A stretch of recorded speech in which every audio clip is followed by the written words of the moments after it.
तर मंडळी, तू ही रे माझा मितवा या मालिकेच्या 4 जानेवारीच्या एपिसोडमध्ये खूप छान ट्विस्ट बघायला मिळतोय. आणि ट्विस्ट असा असणार आहे की अर्णवने ते फोटो पाहिलेले आहेत आणि अर्णव ईश्वरीला म्हणतो, मिस इंदोर हे सगळं काय आहे? ईश्वरी म्हणते, सर प्लीज ऐकून घ्या ना, तुम्ही समजता तसं काही नाही आहे. अर्णव म्हणतो, मला आत्ता कळतंय ग, तुझ्या आईने आणि तू माझ्यापासून सगळं लपवून ठेवलं ना. ईश्वरी म्हणते, नाही सर तसं काही नाही आहे, अहो मला कालच फोटो दिसले होते आणि त्यानंतर मला ताप आला. अर्णव म्हणतो, नाही नाही, आता काहीही झालं तरी तुला आणि तुझ्या आईला या सगळ्या प्रश्नांची उत्तरं द्यावीच लागतील. अर्णव ते फोटो मोबाईल वगैरे घेतो आणि तिथून बाहेर पडत असतो. ईश्वरी त्याला थांबवण्याचा प्रयत्न करते. ईश्वरी म्हणते, सर प्लीज ऐकून घ्या ना, तुम्ही शांत व्हा, आपण दोघं जाऊ आईकडे आणि विचारू. मी विचारणारच होते आणि त्यासाठीच गेलो होतो ना आपण. अर्णव ईश्वरीला लांब ढकलून देतो आणि तो रागाने तनतनत खाली निघून जातो. ईश्वरी त्याच्या मागे धावत जाते. अर्णव कारमध्ये बसतो आणि ईश्वरी त्याला थांबवण्याचा प्रयत्न करते. ती म्हणते, सर मी पण येते, थांबा ना. अर्णव ईश्वरीला काही घेत नाही, तो निघून जातो. ईश्वरी त्याच्या मागे धावत धावत आपल्या घरी जाते. तर इथे वल्लरी मनात म्हणते, अरे वा, किती चांगली गोष्ट आहे. आता चिडलेला अर्णव तिथून रागाने निघून गेलाय.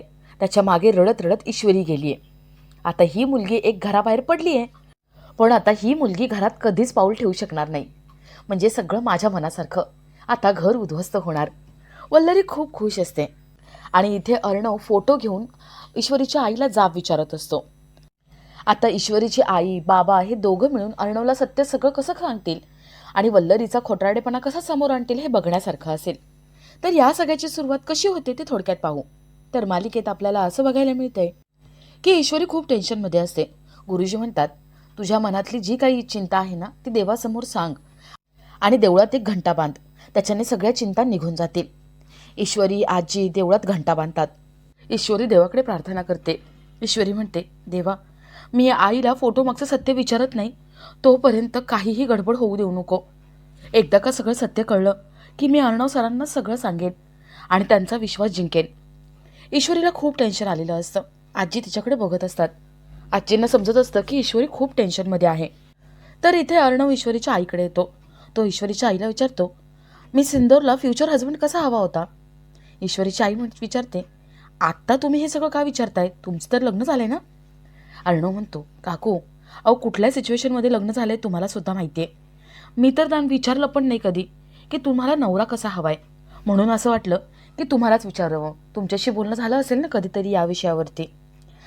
ईश्वरीची आई म्हणते, सगळं सांगते मी तुम्हाला. अर्णव खूप एक्सायटेड असतो ऐकण्यासाठी. तर इथे ईश्वरी देवळात घंटा बांधते आणि आजी विचारतात, ईश्वरी, कुठल्या टेन्शनमध्ये आहेस का तू? मी सकाळपासून बघतेय तू दडपणाखाली आहेस, काही झालंय का? ईश्वरी म्हणते, नाही काही नाही. आजी म्हणतात, ईश्वरी, तुला मला सांगावंसं वाटत नसेल तर नको सांगू, पण मला तुला एक सांगायचं, प्रत्येक नातं हे विश्वासावरती टिकतं. आमची सात्विका, अगं तिचा संसार उद्ध्वस्त होताना मी माझ्या डोळ्यांनी पाहिलाय. मी एक तुला सजेशन देते, चिंटू आणि तुम्ही दोघं एकमेकांपासून काहीही लपवू नका. तुमच्या आयुष्यामध्ये जे काही घडतं ना ते एकमेकांना सांगत जा. ईश्वरी मनात म्हणते, कसं सांगू, मला सगळं सांगायचंय, पण आधी मला आईशी बोलावं लागेल. आता काहीही करून संध्याकाळी आईकडे जायचंच आहे मला आणि सगळं विचारायचंय. ईश्वरी आजी मंदिरातून निघतात. तर इथे ईश्वरीची आई अर्णवला म्हणते, ईश्वरीने आम्हाला कधी सांगितलंच नाही तिला कसा नवरा हवाय आणि तिच्या फार अपेक्षा नाही आहेत. पण तुमच्या दोघांकडे बघितलं ना की असं वाटतं की ईश्वरीला अगदी परफेक्ट नवरा मिळालाय. तुमच्यापेक्षा चांगला नवरा तिला मिळूच शकला नसता. तुम्हाला दोघांना पण देवाने एकत्र आणले, त्यामुळे तुम्ही कधीच वेगळं होऊ नका. माझी पूर्ण खात्री आहे तुम्ही कधीच चुकीचं काही वागणार नाही. माझ्या ईश्वरीची मागच्या जन्मीची कुठली तरी पुण्याई असणार आहे, त्यामुळे तुमच्यासारखा नवरा मिळालाय. अर्णवला आनंद होतो. अर्णव म्हणतो, नम्रताशी बोलू का मी? आई नम्रताला आवाज देते आणि बोलवून घेते. अर्णव नम्रताला विचारतो, मिस इंदोरला कसा नवरा हवा होता? नम्रता म्हणते, एवढं काही सांगितलं नाहीये, पण हो, तिला फिल्मी स्टाईलचं सगळं आवडतं. म्हणजे बघा हा, तुम्ही फिल्मी स्टाईलने तिला काही बोललात तर तिलाही आवडेल. अर्णव म्हणतो, चालेल, मी आता करतो तसंच.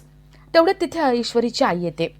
ईश्वरीची आई म्हणते, अर्णव, मी पुण्याला गेले होते ना तेव्हा तुमच्या दोघांसाठी गणपतीसमोर प्रार्थना केली होती आणि तिकडचा हा धागा बांधून घे ना.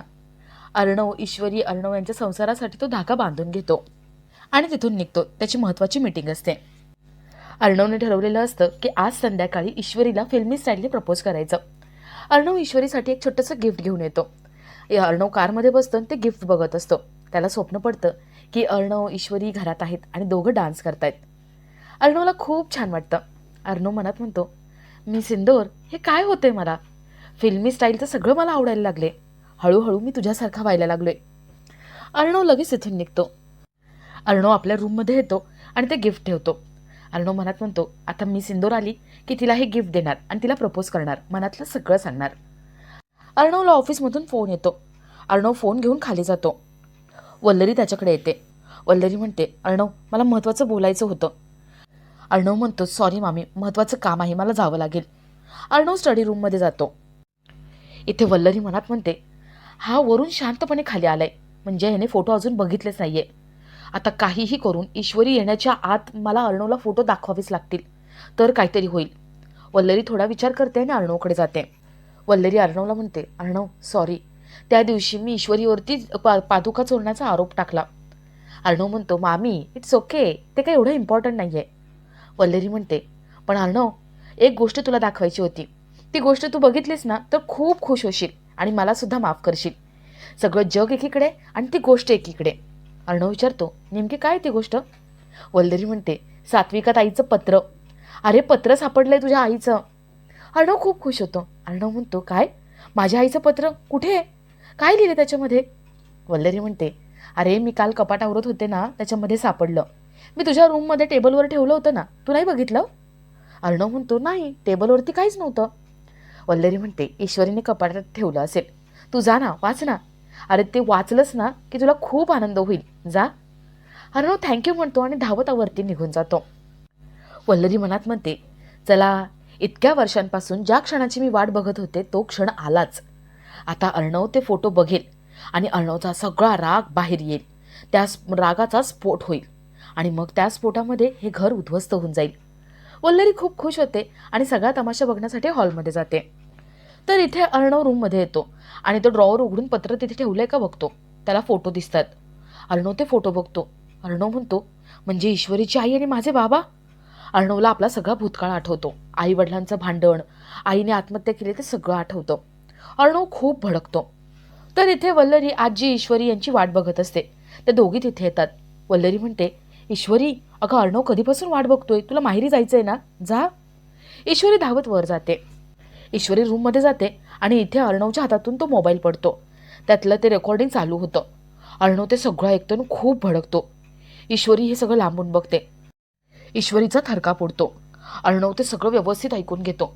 ईश्वरीने आपल्या आईला जे विचारले प्रश्न, जे काही त्याचं तिचं बोलणं आहे ते सगळं ऐकतो.